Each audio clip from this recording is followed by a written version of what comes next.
Baik, selamat malam. Perkenalkan saya Firdaus dan Mujtahid Kirmanto dengan NIM 2021-746. Di sini saya akan merangkum hasil dari diskusi kedua. Yang mana topik yang saya dapat yaitu Harina Aspanji, di mana Panji merupakan seorang karyawan laki-laki berusia 21 tahun mengalami kecelakaan lalu lintas. Sepeda motor yang dikendarinya ditabrak sebuah truk dari arah belakang. Ia terlempar ke arah depan dan tersungkur sehingga lutut kanannya membentur aspal.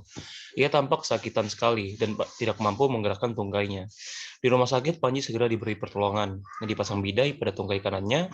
Pada pemeriksaan fisik, ditemukan tungkai tidak dapat digerakkan, tampak perbedaan bentuk tungkai, bengkak, dan krepitasi. Selanjutnya, Panji dipersiapkan untuk beberapa pemeriksaan radiologi. Hasil pemeriksaan menunjukkan adanya patah tulang bagian distal femur. Dokter menyarankan Panji untuk menjalani operasi daerah lututnya. Keluarga Panji menanyakan kepada dokter, tungkai kanannya yang cedera dapat berfungsi seperti sebelumnya atau tidak.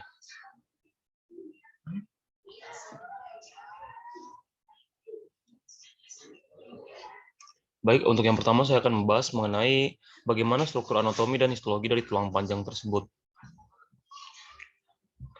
Nah, yang pertama saya akan membahas bagian dari humerus atau tulang di bagian bahu, yang mana ini merupakan tampak dari anterior. Terdapat kaput humeri, yang mana kaput merupakan sebuah kepala atau bagian kepala, dan juga terdapat kolom yang merupakan leher, yaitu terdapat dua kolom, yaitu kolom anatomikum dan juga kolom chirurgicum. Terdapat tuberculum merupakan sebuah tonjolan, terdapat tuberculum majus yang besar dan juga tuberculum minus yang kecil, dan juga terdapat dua fossa, yaitu fossa coroidea dan juga fossa radialis yang terletak di bagian anterior.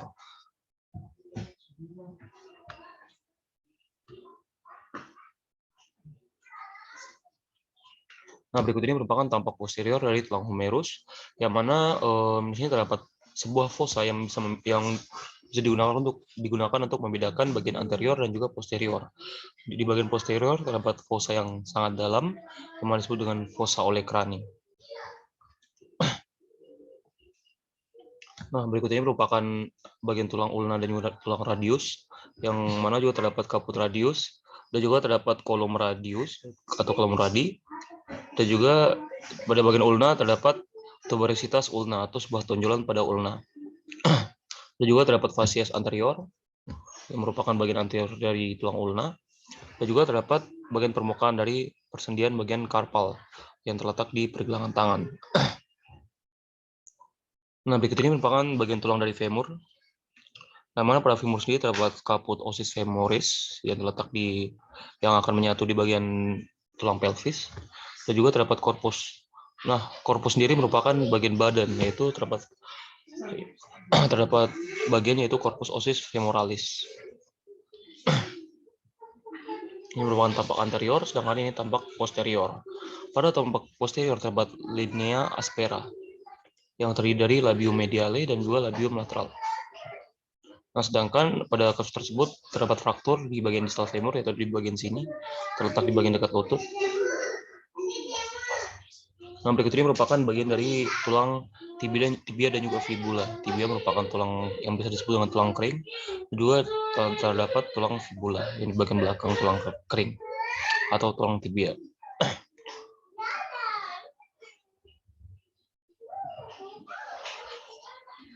Nah, berikut ini merupakan struktur histologi dari tulang.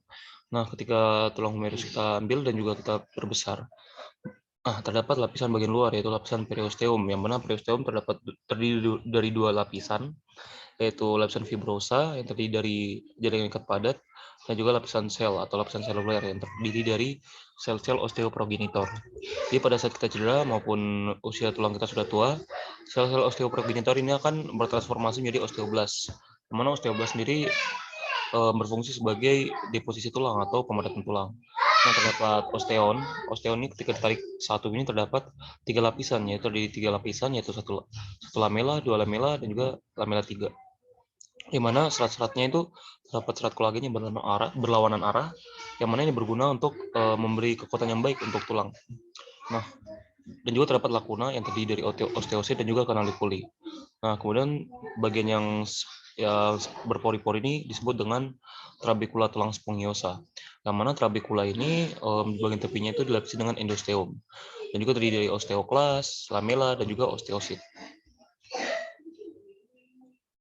Nah, berikut ini merupakan tampak mikroskopik dari tulang. Nah, ini merupakan bagian otot yang ikut terpotong. Ini merupakan periosteum atau lapisan bagian luar. Dan ini merupakan endosteum.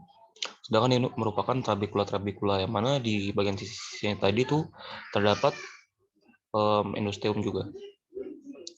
Nah, berikut ini merupakan osteoblas. Nah, yang mana osteoblas sendiri itu berfungsi sebagai deposisi tulang atau pemadatan tulang. Nah, bagian tengah terdapat matriks tulang yang sudah matur atau matang, sedangkan bagian tepi ini terdapat tulang yang matriks tulang yang masih imatur atau yang belum matang, dan juga terdapat osteosit yang terperangkap di bagian matriks tulang yang sudah matang. Nah, matriks tulang yang belum matang ini juga disebut sebagai osteoid. Nah, di bagian sini osteoblas itu terdiri dari dua bentuk, yaitu yang bentuk silindris merupakan osteoblas yang aktif. Ini osteoblas yang aktif, sedangkan yang tipis ini merupakan osteoblas yang belum non-aktif, yang mana akan diaktifkan oleh hormon-hormon paratiroid. Berikut ini merupakan skema dari gambar tadi. Nah, berikut ini merupakan proses bagaimana osteoblas itu menghasilkan matriks tulang. Yang pertama, osteoblas akan menghasilkan vesikel matriks dan juga serat kolagen yang kemudian akan terjadi mineralisasi awal, yang mana akan membuat matriks tulang menjadi matriks yang tulang sudah matang. Berikut ini merupakan bentuk dari osteosit. Nah, pada osteosit ini terdapat kanalikula di bagian sini. Di mana gunanya adalah untuk dapat dilihat di sini terdapat pembuluh darah, arteri dan juga vena, yang mana pembuluh darah ini akan mengantarkan nutrisi di setiap matriks tulang.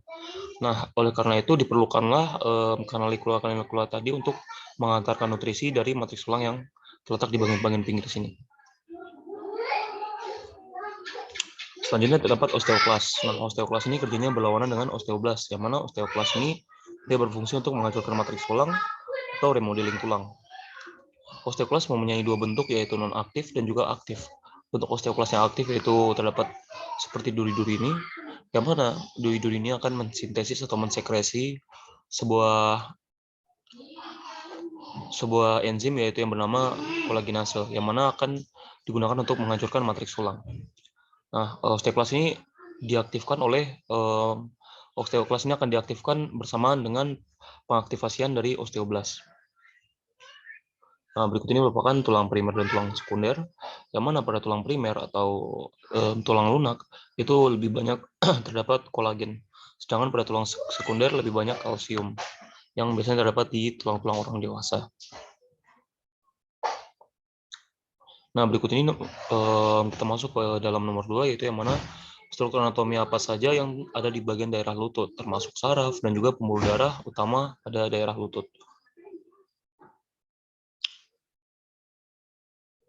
Nah, berikut ini merupakan bagian-bagian dari anatomi dari lutut, yang mana terdapat otot dan juga tendon, yang mana pada pasien tersebut itu bagian lutut bagian kanannya itu menghantam aspal, yang mana bisa menyebabkan krepitasi di bagian sendi-sendi yang sendi lutut ini. Krepitasi sendiri merupakan pada saat kita menggerakkan kaki atau ekstremitas kita itu akan keluar bunyi-bunyian. Nah, itu yang disebut dengan krepitasi. Merupakan struktur anatomi tampak bagian samping. Sedangkan ini merupakan struktur anatomi dari pembuluh darah, yaitu arteri, yang mana terdapat arteri superior medialis genus dan juga arteri inferior medialis genus yang terletak di bagian sekitar lutut. Ini merupakan pembuluh vena atau pembuluh balik. Nah, ini merupakan bagian-bagian saraf, yang mana terdapat saraf infrapatellaris dan juga saraf saphenous.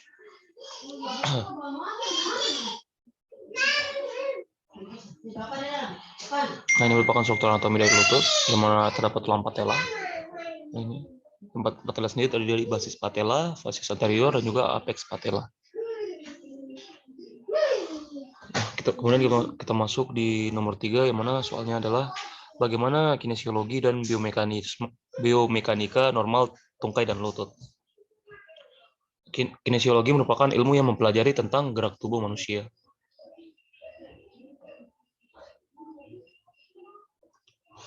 Terdapat dua komponen yang mendukung pada saat berlari. Yang pertama panjang langkah atau stride length, dan juga frekuensi langkah atau stride frekuensi. Panjang langkah atau straight line merupakan kemampuan kecepatan individu yang dapat diukur dari seberapa besar jarak yang dihasilkan dalam satu kali melangkah. Memang terdiri dari driving fase, super fase, dan juga flight fase. Nah, driving fase merupakan fase di mana jarak horizontal center of gravity atau COG tubuh berada di depan kaki saat kaki akan take off. Jadi di gambar nomor 3, sedangkan flight fase merupakan fase di mana jarak horizontal COG tubuh berada dalam posisi di udara. Seperti di sini seperti terbang. Support fase merupakan fase di mana ujung kaki yang menapak atau menjadi support berada di depan dari jarak horizontal COG tubuh.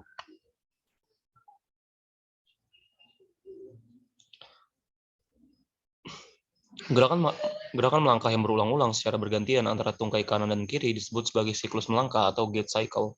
Frekuensi langkah atau stride frekuensi merupakan itu dibuat pelari dalam waktu tertentu yang ditentukan oleh seberapa lama waktu tempuh untuk menyelesaikan satu langkah.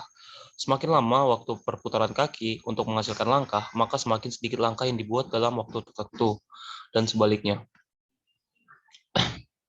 Nomor 4, mengapa timbul nyeri? Bagaimana mekanismenya? Nah, yang pertama ketika terjadi patah tulang atau fraktur, akan terjadi kerusakan di korteks, pembuluh darah, sumsum tulang, dan jaringan lunak. Dan kemudian akan terjadi pendarahan, kerusakan tulang, dan jaringan sekitarnya, yang mana akan menimbulkan hematoma atau pembengkakan. Nah, hematoma tadi akan menyebabkan dilatasi kapiler di bagian otot, kemudian akan meningkatkan tekanan kapiler yang akan menstimulasi histamin pada otot iskemik, dan kemudian menyebabkan protein plasma hilang dan masuk ke interstisial, yang akan menyebabkan terjadinya edema. Edema yang terbentuk akan menekan ujung saraf, yang mana akan terjadi nyeri atau timbul nyeri. Nah, nomor 5, bagaimana mengenal tanda fraktur atau dislokasi? Nah, berikut ini merupakan tanda-tanda fraktur. Yang pertama deformitas, yang kedua pembengkakan, yang ketiga memar, yang keempat spasma otot, yang kelima nyeri, yang keenam ketegangan, yang ketujuh kehilangan fungsi, yang kedelapan gerakan abnormal dan kekrepitasi, yang selanjutnya perubahan neurovaskular, yang selanjutnya shock. Nah, berikut ini merupakan deformitas, yang mana terdapat patahan-patahan di sini, sedangkan pembengkakan yang mana diakibatkan karena kerusakan lapisan bagian pembuluh darah arteri maupun vena, sehingga timbul bengkak. Sedangkan ini bukan memar. Memar terjadi karena perdarahan subkutan pada lokasi fraktur. Lihat sini, memar di bagian fraktur. Nah, kemudian kita masuk ke dalam nomor 6, yang mana soalnya adalah mengapa perlu dibidai. Nah, berikut ini merupakan pengertian dari pembidaian. Nah, bidai sendiri merupakan suatu alat yang bersifat kaku atau keras yang digunakan pada patah tulang. Nah, tujuannya adalah untuk yang pertama imobilisasi luka patah tulang dan fiksasi eksternal untuk mencegah bertambah parahnya suatu luka patah tulang. Yang kedua, mengurangi nyeri dan mengurangi timbulnya kecacatan. Yang ketiga, mengistirahatkan anggota badan yang cedera. Yang keempat, mempercepat penyembuhan. Nah, bidai ini terdapat berbagai macam, pertama bidai rigid, yang terdiri bidai-bidai yang kaku, sedangkan bidai soft, bidai yang lunak, berbeda dengan bidai rigid. Juga terdapat bidai traksi. Yang ketujuh, pemeriksaan penunjang apa saja yang diperlukan untuk konfirmasi diagnosis ketidakmampuan menggerakkan tungkai kanannya. Nah, diketahui pada kasus orang tersebut ditabrak dari arah belakang, kemudian terlempar dan tersungkur ke arah depan, yang mana lutut kanannya membentur aspal sehingga tungkai kanannya tidak mampu digerakkan. Pertolongan pertama di rumah sakit adalah dipasang bidai di tungkai kanannya. Pada pemeriksaan fisik dapat ditemukan tungkai tidak dapat digerakkan, ada perbedaan bentuk tungkai, bengkak, krepitasi. Pada pemeriksaan radiologi terdapat patah tulang di bagian distal femur. Nah, ini merupakan bagian-bagian dari bagian femur. Saya sudah jelaskan di bagian nomor 1 tadi. Nah, fraktur femur distal yang mana penyebabnya ada berbagai macam. Yang pertama, pasien muda trauma energi tinggi, pasien lansia mekanisme energi rendah. Pengaruhnya bisa berbagai macam, yaitu yang pertama kelainan bentuk tungkai, cedera tembak, dislokasi lutut, meningkatkan cedera arteri poplitea.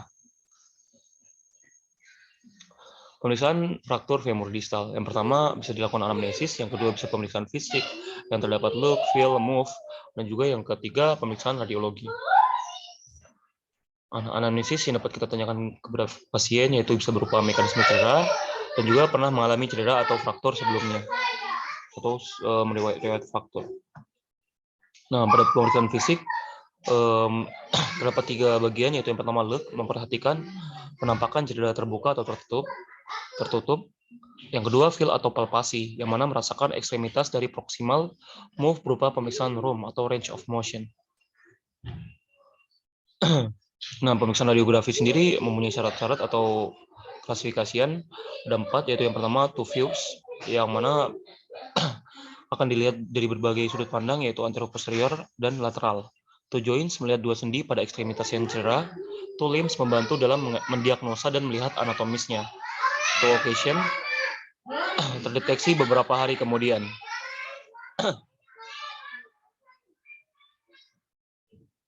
Nah, kemudian kita masuk dalam nomor 8, apa komplikasi yang terjadi pada fraktur?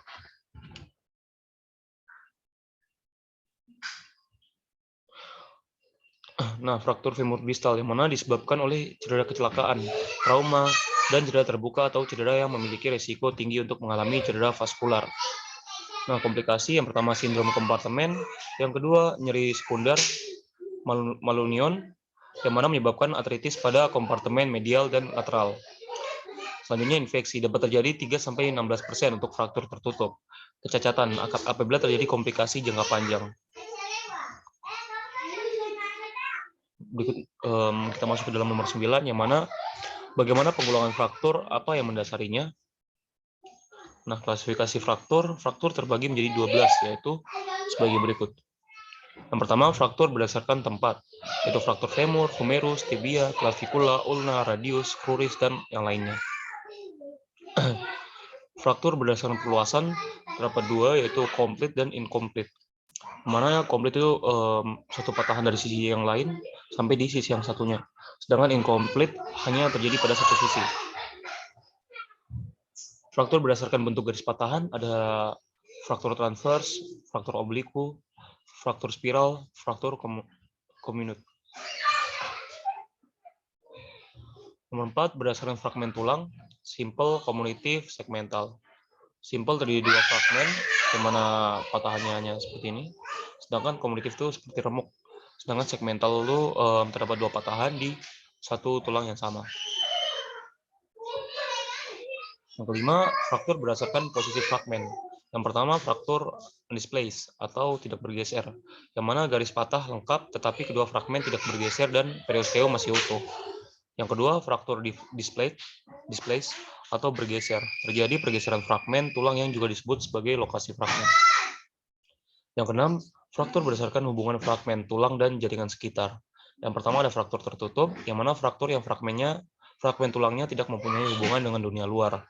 Yang kedua, fraktur terbuka, fraktur yang fragmen tulangnya pernah berhubungan dengan dunia luar. Yang ketiga, fraktur komplikata, fraktur yang disertai kerusakan jaringan saraf, pembuluh darah, atau organ yang ikut terkena. Yang keempat, fraktur patologis, fraktur yang disebabkan oleh adanya penyakit lokal pada tulang sehingga kekerasan dapat menyebabkan fraktur. Seperti contohnya tuh menderita tumor. Yang ketujuh, berdasarkan sifat fraktur atau luka yang ditimbulkan, mana ada fraktur tertutup maupun fraktur terbuka. Jika fraktur terbuka itu tulangnya itu keluar dari bagian tubuhnya, sedangkan fraktur tertutup tidak.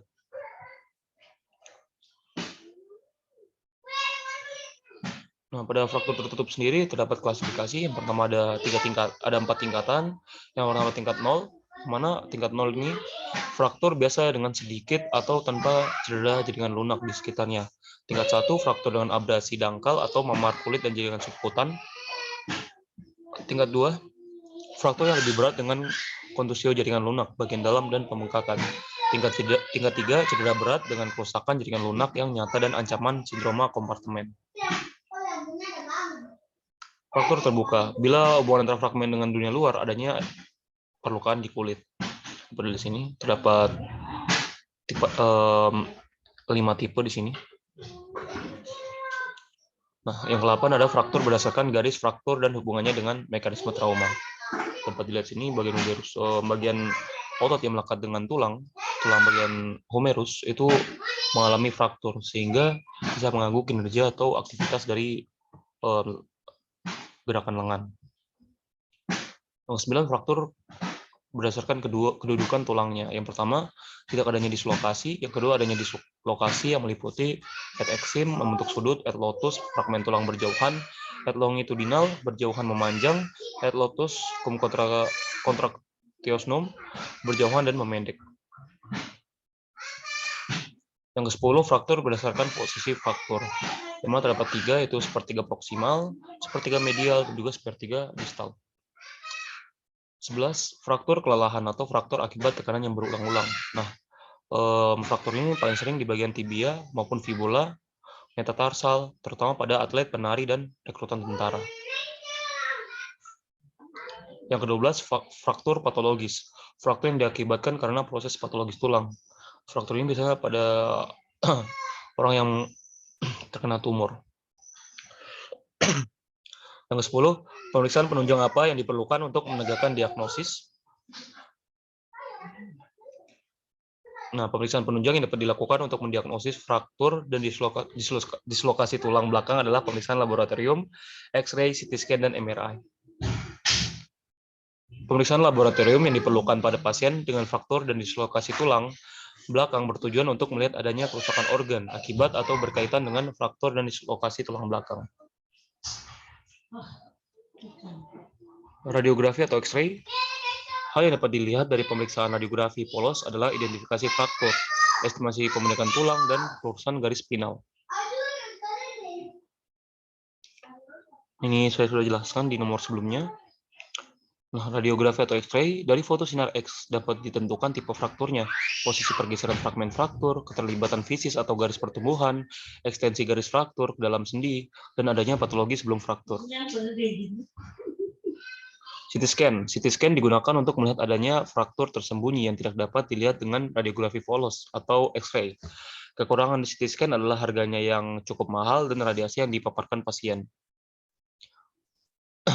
Yang selanjutnya ada magnetic resonance imaging atau MRI yang digunakan untuk membedakan antara fraktur yang disebabkan oleh keganasan serta melihat kelainan neurologis yang terjadi secara sekunder akibat dari kompresi nerve roots dan spinal cord. MRI juga dapat melihat integritas dari ligamen tulang belakang. Yang selanjutnya ultrasonografi yang mana untuk memperlihatkan garis fraktur dan hematoma pada anak. Pemeriksaan densitas tulang. Pemeriksaan densitas tulang dilakukan pada pasien tanpa trauma dan fraktur kompresi tulang belakang secara spontan. Selanjutnya scintigraphy tulang. Scintigraphy tulang juga dapat dipakai untuk mendeteksi fraktur yang terhubung pada fotosinar X. Pemeriksaan ini sangat sensitif tetapi tidak spesifik. Scintigraphy yang normal berarti tidak ada fraktur, sedangkan hasil yang positif mengarah ke beragam kemungkinan seperti fraktur, infeksi, tumor, atau kelainan sendi. Nomor 10, apa yang mendasari pemeriksaan penunjang tersebut? Itu terdapat 2 pemeriksaan penunjang, yaitu anamnesis dan juga pemeriksaan fisik. Nah, anamnesisnya berupa Tuan P usia 21 tahun mengalami kecelakaan, keluhan utama sakit pada daerah atau area lutut kanan. Selanjutnya keluhan penyerta tidak mampu menggerakkan tungkai, riwayat pekerjaan karyawan. Pemeriksaan fisik didapatkan yaitu melakukan inspeksi, di mana tungkai tidak dapat digerakkan, tampak perbedaan bentuk tungkai, bengkak, dan juga krepitasi. Hasil pemeriksaan penunjang. Pada pasien Tuan P dilakukan pemeriksaan penunjang menggunakan pemeriksaan radiologi dan hasil pemeriksaan adanya patah tulang pada bagian distal femur. Nomor 12, apa yang mendasari pasien tersebut harus dirujuk? Nah, itu dasar pasien dirujuk adalah hasil pemeriksaan penunjang tadi. Kemana penegakan diagnosis yang pertama pemeriksaan penunjang akan didapatkan hasil sehingga tidak bisa ditangani oleh dokter primer atau dokter umum yang akan dirujuk ke dokter yang memiliki kompetensi di bidang tersebut atau memiliki ahli di bidang tersebut. Berikutnya melakukan kaitannya dengan kasus. Nomor 13, apa dasar tata laksana fraktur atau dislokasi pada daerah lutut kanan?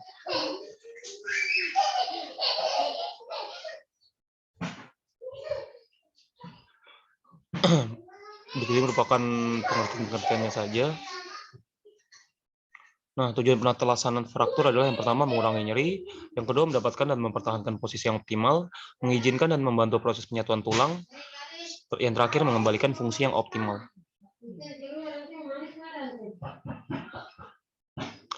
Nah, prinsip menangani fraktur adalah mengembalikan posisi patahan ke posisi semula dan mempertahankan posisi itu selama masa penyembuhan patah tulang. Yang pertama ada survei primer yang meliputi ABCDE, yaitu airway, breathing, circulation, disability, exposure. Selanjutnya ada survei sekunder, yang mana terdapat riwayat ampel, pemeriksaan fisik, pemeriksaan radiologi, irigasi luka, pemberian analgetik, antibiotik, dan yang ketiga mencegah cedera iskemia reperfusi, yang keempat menghilangkan dan mencegah sumber-sumber potensial kontaminasi, yang kelima imobilisasi bagi ekstremitas yang dicurigai fraktur. Nah, ini merupakan pembidaian atau contoh traksi bidai. Nah, penata-laksanaan medis yang pertama harus dilakukan diagnosis, yang kedua reduksi, yang ketiga retensi imobilisasi fraktur, yang keempat rehabilitasi. Ini merupakan kaitan dengan kasusnya.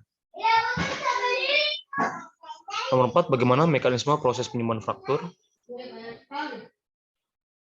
Proses penyembuhan fraktur yang pertama akan terjadi hematoma atau pembengkakan, yang kedua inflamasi atau peradangan, yang ketiga kalus, yang keempat consolidation, yang kelima remodeling atau pembentukan tulang kembali. 15, faktor-faktor apa saja yang menentukan kecepatan penyembuhan fraktur? Nah, terdapat dua faktor, yaitu pertama faktor lokal dan juga yang kedua faktor sistemik. Nah, faktor lokalnya antara lain karakteristik fraktur, gerakan yang berlebihan, kerusakan yang luas, dan jaringan yang lunak yang terjebak dalam ujung fraktur dapat menyebabkan penundaan atau non-union. Infeksi juga dapat menyebabkan pertumbuhan yang buruk dan tertunda atau non-union. Pasokan darah juga berkurang, supaya darah ke lokasi fraktur dapat menyebabkan penundaan atau non-union. Ini merupakan faktor lokal, sedangkan faktor sistemiknya meliputi usia lanjut, kegemukan, anemia, kondisi endokrin, diabetes mellitus, penyakit paratiroid dan menopause, pemberian steroid, malnutrisi, dan merokok. Nah, beberapa metode yang dapat digunakan untuk mendorong atau merangsang penyembuhan patah tulang atau fraktur, yaitu suplemen makanan yang terdiri kalsium, protein, vitamin C dan D, stimulator tulang yang bisa berupa listrik, elektromagnetik, dan ultrasound. Dan juga bisa dilakukan cangkok tulang, yang mana cangkok tulang ini melibatkan penggunaan tulang untuk membantu memberikan perancah pada tulang yang baru terbentuk. Graf ini bisa dari tubuh pasien atau autograf, atau donor yang sudah meninggal atau allograf. Ini bukan kaitan dengan kasusnya. Baik, sekian dari saya. Jika ada salah kata, saya mohon maaf yang sebesar-besarnya. Saya akhiri, terima kasih.